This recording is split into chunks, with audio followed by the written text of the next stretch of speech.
जय हिंद दोस्तों। Welcome in विमर्श लर्निंग। एक बहुत इंपॉर्टेंट करंट इशू है थ्री लैंग्वेज फॉर्मूला। ये तीन भाषा जो विवाद चल रहा है ये क्या है, इसको हम समझते हैं। एक दक्षिण भारत और उत्तर भारत के बीच में एक ये भी विवाद है डिलिमिटेशन के जैसा। और आज के टाइम पे तमिलनाडु के मुख्यमंत्री एम के स्टालिन जो है वो आए दिन थ्री लैंग्वेज पॉलिसी पे कोई ना कोई कमेंट किया करते हैं। समझते हैं हम लोग डिटेल में कि ये क्या है थ्री लैंग्वेज पॉलिसी और ये इतना बड़ा इशू बना क्यों है।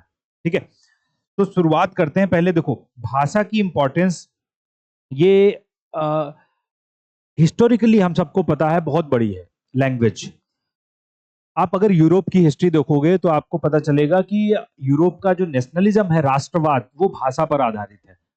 मतलब क्या है, वहां पर एक एक भाषा जो है वो राष्ट्रवाद का बेस बनी और उस बेस से ही वहां पर स्टेट का फॉर्मेशन हुआ या नेशन स्टेट बने। जो अगर आप स्टेट को देखो, जर्मन भाषा पे जर्मनी बना, फ्रेंच पे फ्रांस बना, ठीक है, पोलिश पे पोलैंड बना, हंगेरियन पे हंगरी बना। तो यूरोप एक एग्जाम्पल है कि भाषा राष्ट्रवाद का एक बहुत अहम पहलू होता है, अहम मुद्दा होता है।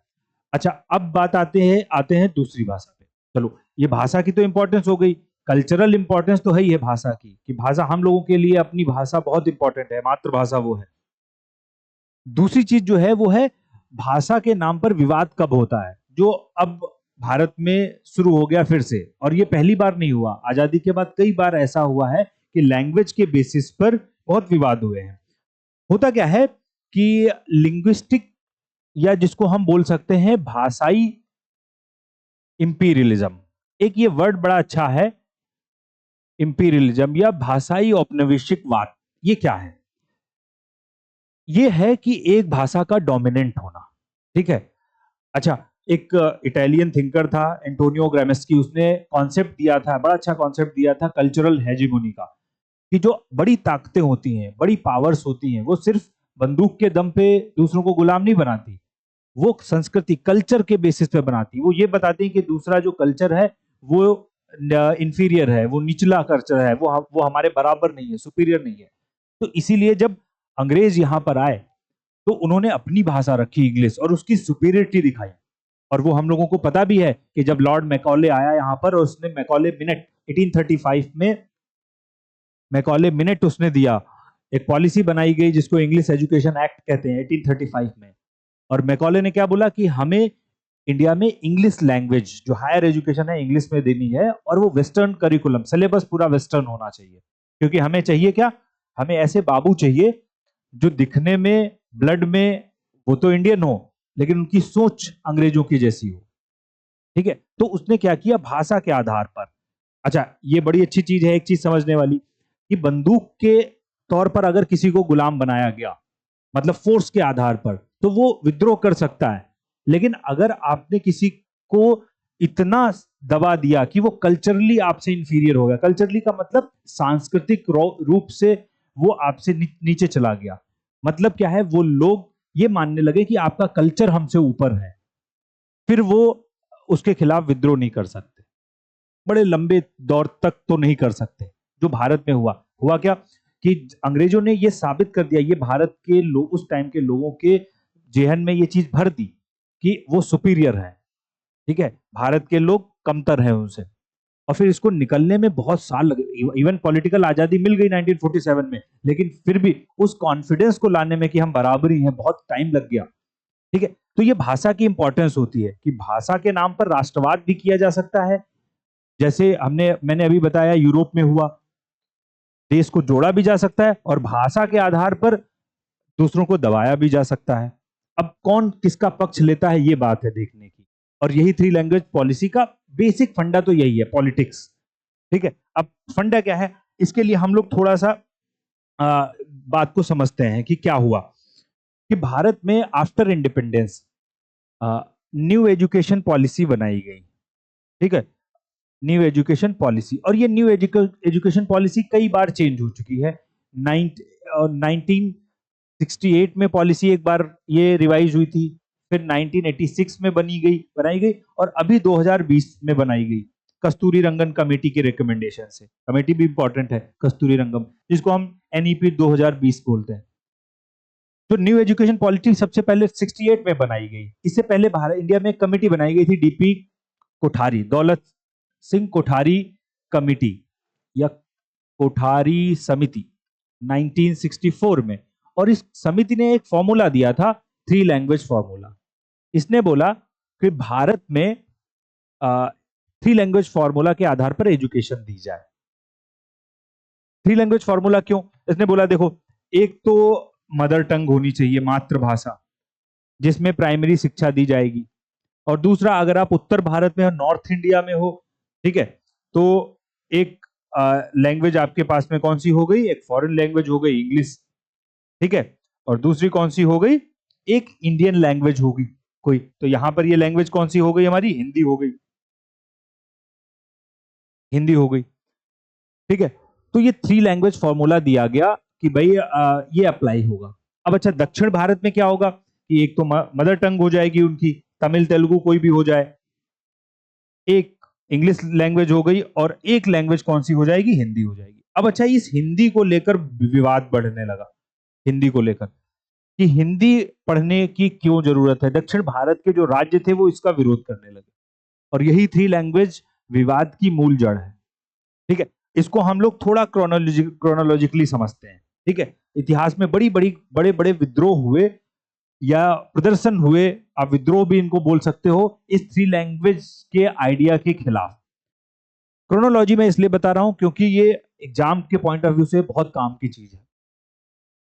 आजादी से पहले 1918 में गांधी जी दक्षिण भारत, जब भारत आ चुके थे और दक्षिण भारत गए, तो उन्होंने एक हिंदी प्रचार सभा, दक्षिण भारत हिंदी प्रचार सभा बनाई।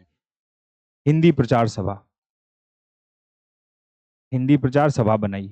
अब देखो, उनकी ये सभा बन गई, किसी ने कोई विरोध नहीं किया। मैं इसलिए बात बता रहा हूं कि एक वो टाइम था जब हिंदी के प्रचार को लोग प्रोत्साहन दे रहे थे, और फिर इसमें पॉलिटिकल इशू आने लगे, मुद्दे आने लगे।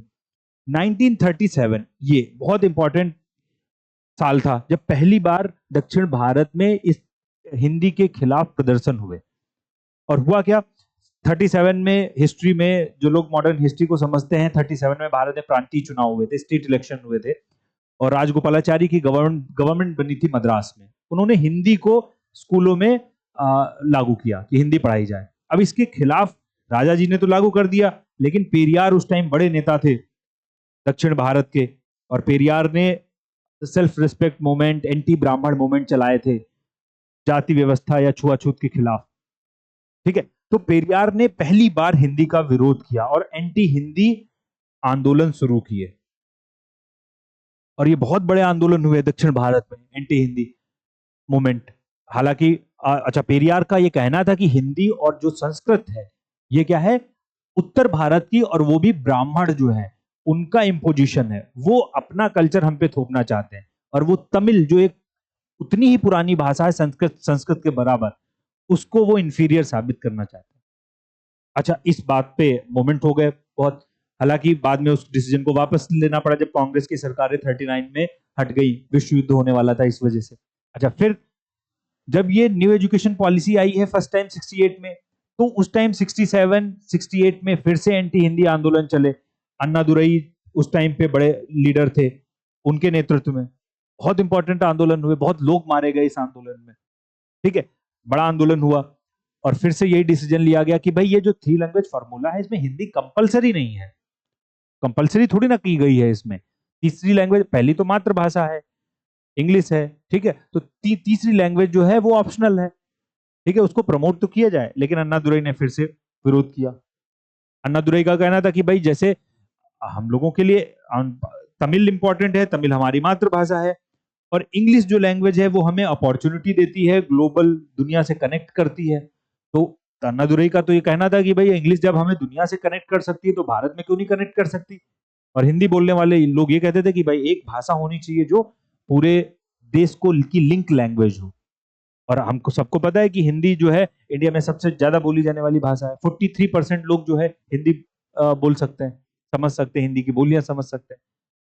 तो दूसरा पक्ष भी सही है कि हिंदी को एक लिंक लैंग्वेज बनाया जाए पूरे भारत में। लेकिन अन्ना दुरई का भी तर्क कि भाई अब हम इंग्लिश से कनेक्ट पूरी दुनिया से हो सकते हैं, तो देश में क्यों नहीं कनेक्ट हो सकते हैं, हम दूसरी भाषा क्यों पढ़ें। और फिर एक आर्गुमेंट और करते थे कि भाई अगर यहाँ पे हिंदी पढ़ी जा रही है दक्षिण भारत में, तो उत्तर भारत में लोग जो हिंदी पढ़ रहे हैं वो दक्षिण भारत की कोई भाषा क्यों नहीं समझ सकते, या क्यों नहीं पढ़ाई जा रही वहां पर? वहां भी तमिल, तेलुगु, कन्नड़ पढ़ाई जाए, कोई भाषा।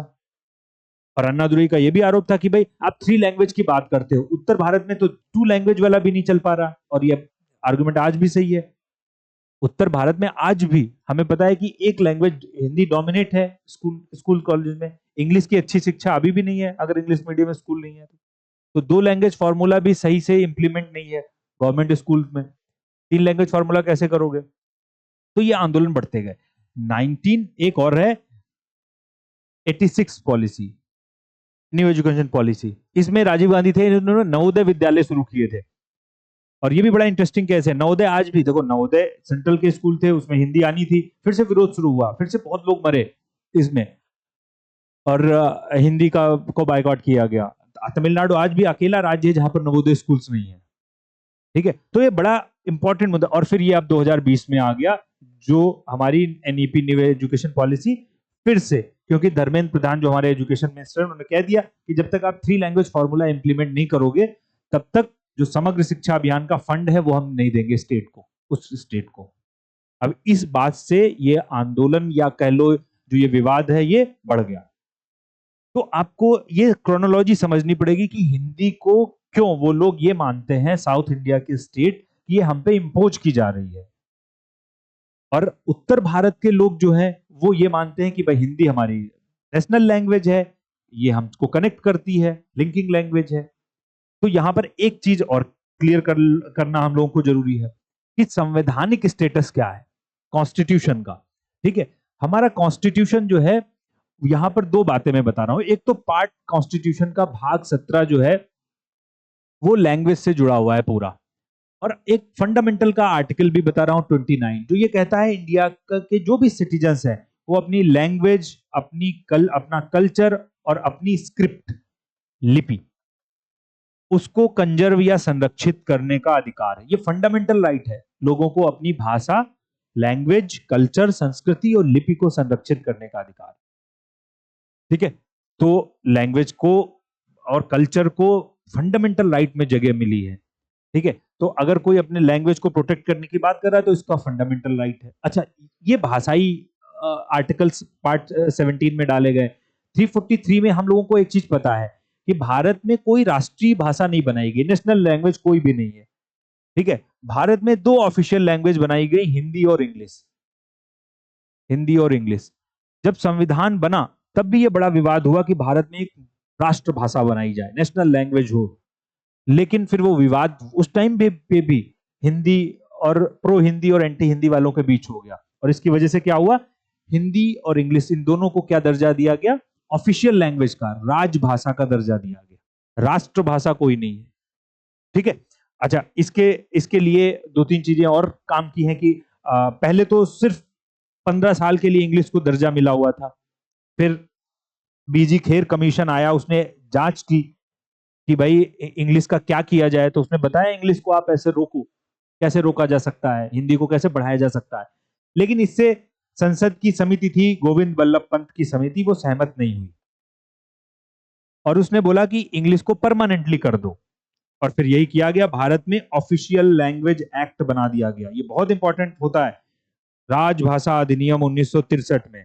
और इस हिंदी और इंग्लिश दोनों को राजभाषा का दर्जा मिल गया परमानेंटली, हमेशा के लिए। तो अभी तो ये भाषाई दर्जा है यहां पर। एक चीज और है कि आर्टिकल 350 क्लॉज ए और 351 ये बड़े इंटरेस्टिंग है। 350 ए ये मातृभाषा में शिक्षा की बात करता है कि भारत में जो शिक्षा दी जाएगी मातृभाषा। तो जो 3 लैंग्वेज फॉर्मूला आप देखोगे तो उसमें बड़ा इंटरेस्टिंग है, पहली लैंग्वेज ही क्या बोली गई, मातृभाषा। इस सभी को शिक्षा किसमें देनी है, मातृभाषा में, इसको पूरा करना। अच्छा, जो भारत सरकार ने काम किया है तीसरी लैंग्वेज को हिंदी अगर आप मान लो, वो इसके लिए किया क्योंकि आर्टिकल 351 ये बोलता है हिंदी को प्रोत्साहन, डेवलपमेंट ऑफ हिंदी। तो अगर सरकार ये काम कर रही है प्रयास कि हिंदी को एक भारत की मास लैंग्वेज या लिंकिंग लैंग्वेज के रूप में विकसित करना, तो इसका उसका ये कॉन्स्टिट्यूशनल मैंडेट है। कॉन्स्टिट्यूशनल मैंडेट का मतलब कॉन्स्टिट्यूशन की बात कर रही है सरकार। ठीक है, उसमें किसी राज्य को इतना वो करने की जरूरत नहीं है। लेकिन उत्तर और दक्षिण भारत में पॉलिटिकली ये विवाद इतना पुराना हो चुका है कि जब भी मुद्दा आता है तो ये बात बिगड़ जाती है। सरकारों के सामने बस यही एक विकल्प है कि भाई उनको समझाया जाए, और उनको दक्षिण भारत को एक तरीके से ये लगना चाहिए कि ये नॉर्थ इंडिया मतलब एंटी नहीं है। तो अगर हो सके तो कोई तमिल या तेलुगु कोई लैंग्वेज भी नॉर्थ इंडिया की तरफ इंट्रोड्यूस करनी चाहिए, ठीक है, जिससे कम से कम बोला जाता है ना, वो ब्रिज जो है, वो गैप है, वो उत्तर भारत दक्षिण भारत के बीच में भर सके। विवाद बहुत पुराना है और अभी भी इसका कोई सोल्यूशन मिला नहीं है। सोल्यूशन सिर्फ एक ही है कि भाई डायलॉग के साथ में आप ये करो। और लास्ट बात जो मैं बताना चाहता हूँ कि आप किसी भी लैंग्वेज को, जैसे हिंदी की बात है, हिंदी के प्रोत्साहन की बात है, और हम सबको जो हिंदी भाषी राज्य में रहते हैं उनको लगता है कि हिंदी एक नेशनल लैंग्वेज होनी चाहिए, हिंदी को और बड़ा नाम में होना चाहिए हिंदी में। तो आपको ये समझने की जरूरत है कि भाषाएं कोई भी नहीं है जो बैसाखी पे चल पाए। कोई भी सरकार किसी भाषा को नहीं उठा सकती, ठीक है। भाषा तब उठती है जब उसको लोग पढ़ना शुरू करें, लोगों को अपॉर्चुनिटी उसमें दिखे उस भाषा में। इंग्लिश क्यों उठी? ठीक है, इंग्लिश ग्लोबल लैंग्वेज बन गई, इंग्लिश में अपॉर्चुनिटी है, नई शिक्षा, नई जो साइंस है, आर्टिफिशियल इंटेलिजेंस है, कंप्यूटर टेक्नोलॉजी है, इंग्लिश में है। आप हिंदी में वो अपॉर्चुनिटी उपलब्ध कराओ, हिंदी में आप जो अच्छे कोर्सेज हैं उनको लेके आओ, लॉन्च करो, उनकी बुक्स का ट्रांसलेशन हिंदी में अच्छा मिले, ठीक है, और फिर भाषा आगे बढ़ेगी। हिंदी को तो सरकारों से ज्यादा तो बॉलीवुड ने पॉपुलर किया है, ठीक है। तो इसलिए कहा भी जाता है कि आप भाषा को फोर्स मत करो किसी पे, ऑप्शनल रखो। भाषा को आप ऐसे बढ़ाओ सॉफ्ट पावर के जरिए कि भाषा में अच्छी अच्छी अपॉर्चुनिटी आप लाओ, हिंदी में अपॉर्चुनिटी लाओ, हिंदी इंडस्ट्री को, बॉलीवुड को और स्ट्रॉन्ग करो। और जो ये सब बातें हैं कि अपॉर्चुनिटी अच्छी मिले हिंदी में, यही एक तरीका है हिंदी को आगे बढ़ाने का। Thank you.